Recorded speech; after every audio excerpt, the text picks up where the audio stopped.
Tupokee sasa hivi. Hujambo na karibu kwenye mzingo wa habari wa CFM na tulionayo jioni hii. Wito umetolewa kwa wananchi na viongozi kuwapa ushirikiano wa hudumu wa afya ngazi ya jamii wanapokuwa kwenye majukumu yao. Zaidi ya shilingi trilioni 10 zatumika katika utekelezaji wa miradi mbalimbali ya maendeleo katika mkoa wa Dodoma kwa kipindi cha miaka 5. Waziri Mkuu mpya wa Sudani avunja serikali ya mpito ya nchi hiyo. Zaidi ya Waislamu milioni 1 wawasili Maka kwa ajili ya ibada ya hija. Karibu, mimi ni Amina Abdul pamoja naye Jenny Julio. Mzingo wa habari, tunaanza na habari za kitaifa. Wito umetolewa kwa wananchi na viongozi kuwapa ushirikiano wa hudumu wa afya ngazi ya jamii wanapokuja kwenye majukumu yao. Wito huo umetolewa bungeni jijini Dodoma na Waziri wa Afya Jenista Mhagama wakati akiwasilisha hotuba ya bajeti ya wizara hiyo kwa mwaka wa fedha 2025-2026. Mheshimiwa Rais, mafanikio mengine ni mpango wake aliobuni, mpango jumuishi mpango jumuishi na shirikisho wa hudumu wa afya katika ngazi ya jamii. Wahudumu hawa jukumu lao kubwa limekuwa ni kuelimisha, kutambua mazingira hatarishi ya kiafya mapema na kuwezesha jamii na serikali kuchukua hatua za udhibiti mapema. Mpaka sasa jumla ya wahudumu 12,832 wamechaguliwa, kati yao 3,706 wamehitimu mafunzo na 4,309 wanaendelea na mafunzo. Mheshimiwa Spika, wahudumu hao wamefanya kazi nzuri sana hata wakati wa mapambano na mabag. Naomba tuwapigie makofi na tuwashukuru wahudumu hao. Lengo ni kufikia wahudumu ngazi ya jamii 137,294 ifikapo 2029 katika mikoa yote nchini. Ameongeza kuwa jumla ya wananchi 1022 wamenufaika na huduma za ubingwa bobezi ambapo shilingi bilioni 11 zimetumika.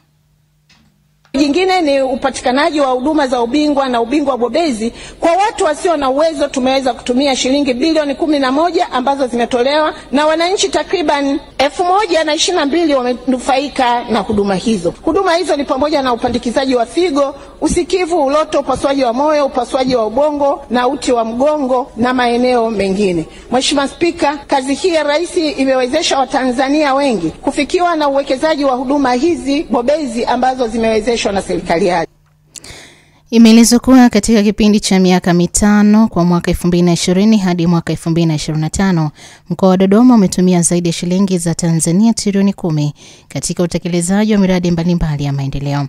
Hayo yameelezwa hii leo na mkuu wa mkoa wa Dodoma Rosemary Senyamule wakati wa mkutano wake na waandishi wa habari kuelekea maadhimisho ya Samia Day yanayotarajiwa kufanyika hapo kesho.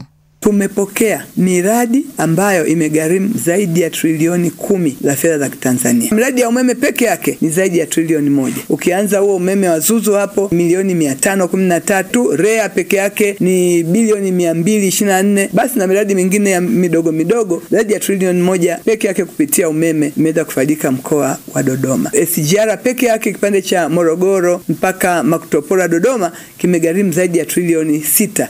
Kwa hiyo miradi tu milioni na trilioni 7 ukiacha sekta zingine.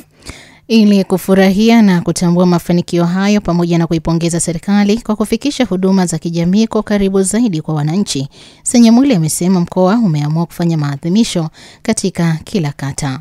Kesho tunaenda kuadhimisha ngazi ya kata ambapo kila kata watakutana mahali pamoja kuweza kuelezana na kusema na kushuhudia mambo makubwa yaliyofanyika kwenye kata zao katika kipindi cha miaka 5 ya uongozi wa Mheshimiwa Dr. Samia Suluhu Hassan. Siku ya leo tuna lengo la kutoa hamasa kwa wananchi wote wa mkoa wa Dodoma. Kila mtu kwa nafasi yake ashiriki siku hiyo kwenye kata anapoishi. Kauli mbiu ya maadhimisho hayo inasema Dodoma Samia Day ametekeleza. Unaendelea kusikiliza mzingo wa habari, na sasa ni habari za mataifa ya Afrika. Waziri Mkuu mpya wa Sudani Kamili Idris amevunja serikali ya mpito ya nchi hiyo ya Kiarabu ya kaskazini mwa Afrika. Shirika la habari la serikali SUNA liliripoti habari hiyo jana Jumapili jioni na kuthibitisha kuwa Kamili Idris amevunja serikali ya muda ya nchi hiyo. SUNA haikueleza lini serikali mpya ya kwanza tangu vita vilipozuka kati ya jeshi la Sudan na vikosi vya msaada wa haraka RSF itatangazwa. Idris amechukua hatua hiyo siku moja baada ya kula kiapo mbele ya Abdel Fattah al-Burhan, mkuu wa baraza la mpito linalotawala nchini humo. Waziri mkuu mpya wa Sudan Kamil Idris alisema jana kwamba vipaumbele vya serikali yake ni kurejesha usalama wa taifa na mamlaka ya serikali miongoni mwa mengine. Katika hotuba yake ya kwanza kwa taifa la Sudani iliyorushwa na runinga ya serikali, Idris pia alisisitiza haja ya ufufuaji wa misingi ya kitaifa, mazungumzo jumuishi yatakayoongozwa na Sudani na kukabiliwa kwa ubaguzi wa kikanda na ubaguzi wa rangi. Nafasi ya waziri mkuu ilikuwa imesalia wazi tangu kujiuzulu kwa Abdel Hamdok Januari 2022 kufuatia mapinduzi ya kijeshi yaliyoongozwa na Burhan Oktoba 2021. Hamdok na viongozi wengine wa kiraia walizuiliwa kwa muda kabla ya kurejeshwa chini ya mpango wa kugawana madaraka kwa muda mfupi. Na wajumbe kutoka Urusi na Ukraine wamekutana nchini Uturuki hii leo Jumatatu kushiriki duru ya pili ya mazungumzo ya moja kwa moja ya kujaribu kutafuta makubaliano ya kumaliza vita nchini Ukraine. Mazungumzo hayo yanafanyika zaidi ya wiki mbili baada ya duru ya kwanza, huku kukiwa hakuna matumaini makubwa ya kupigwa hatua.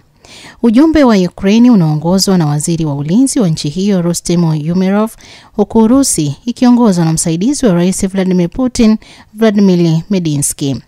Maafisa wa Uturuki wamefahamisha kwamba mkutano huo utakaoshirikisha pia shirika la ujasusi la Uturuki utaongozwa na waziri wa mambo ya nje wa nchi hiyo Hakan Fidan kuanzia saa 7 kwa saa za Uturuki.